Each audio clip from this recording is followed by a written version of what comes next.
My name is David Rodwin, and this is some epic bullshit.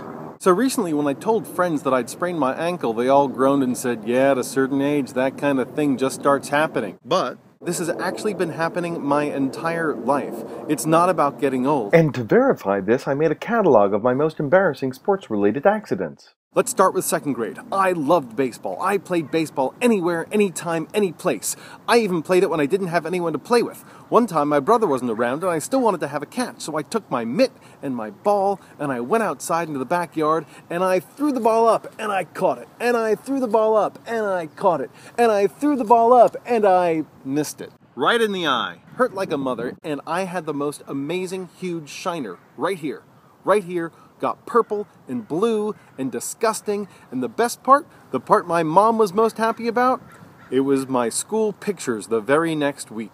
I looked gorgeous. Third grade. My mom wouldn't let me play Pop Warner football because she was afraid I would get hurt, so my choices were either soccer or baseball. So, now I'm on a Little League team. I have people to play with, I finish up a practice, everything is great, I am leaving the practice field, another team takes the field, and they start playing catch. And as I'm walking by, one idiot throws the ball, another idiot misses the ball, and then, somehow the ball manages to go right toward my face, I turn to look to see what's happening, and boom, right in the same f***ing eye. So I decide to go to solo sports. Now I try skateboarding. Great idea. I take a few practice runs on my little driveway, and once I feel a little bit more secure, I actually go to my big hill, I start going down the hill, nothing is in the way, it's a clear path, it's going to be a piece of cake. The problem is, there is a small lip between the driveway and the street.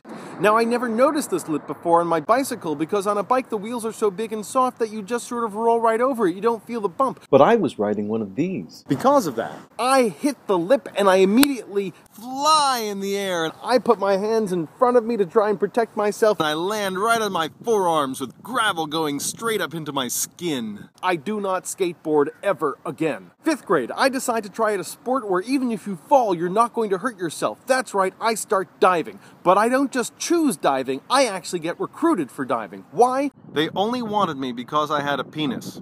That's the only time that's ever happened.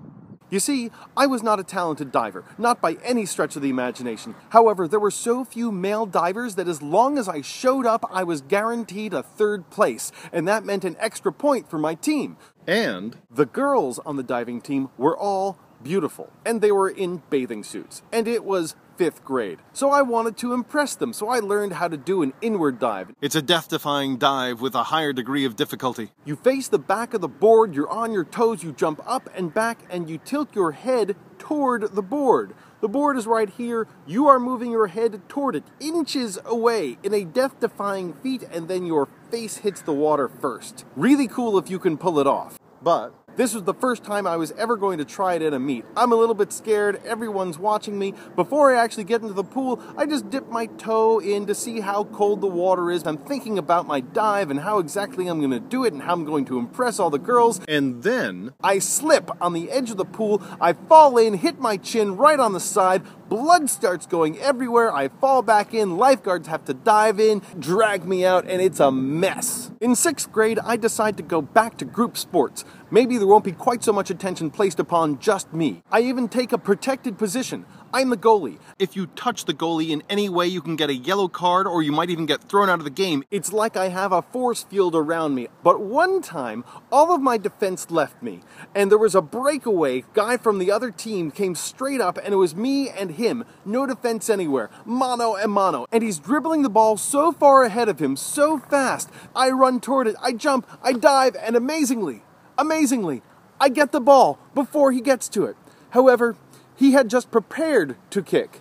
His leg is cocked. It swings through, and when it swings through, my head is now where the ball was, so he kicks me right in the face. He kicked out the back of my top right incisor, which never completely grew in. But at the time, I stand up, still holding the ball. I sort of look around, not sure what happened.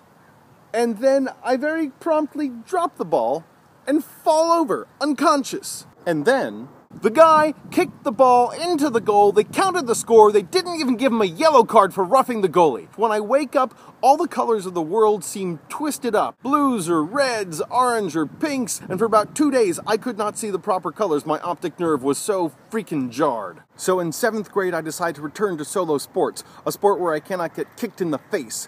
And for my birthday present, I get a bicycle, a Schwinn Latour. This is a beautiful machine. It has 12 gears. Count them, 12. Even more exciting, I have toe clips. That means I can pull up and I can push down. And if I can get this perfect circular stroke going, it means it can increase my speed. And I start going faster than I've ever gone before. I start going 15, 20-mile loops at a time. It's fantastic. And there I am, out one day, and I have my head down. I am focused on my feet, because that's the only thing that matters. There's nothing in the roads. I live in deep suburbia. There aren't cars parked on the side of the street. And then at one moment I look up and I see, oh, I've actually gone so far, I've circled back into town, and now cars are parked on the side of the street, and there's one right in front of me, and there isn't time to get out of the way, and I hit the car, I go flying over the car, I land on the hood, and roll off the front. I am a bloody mess, it is miserable, and as I get up, my bike is wrecked, I can't bicycle home on it, I'm at least 10 miles from home, I don't know exactly where I am, I'm a little bit dazed, luckily I was wearing a helmet, and as I look around, I finally realize I think I'm near one of my teacher's houses, so I drag myself to my teacher's house, I knock on the door on a Saturday afternoon, and he opens it to see this bloodied student of his, and I say, could I call my mom on your phone? Fast forward 2 decades, and I'm on a bicycle again. This time I'm on the Santa Monica bicycle path, and I am having a glorious day.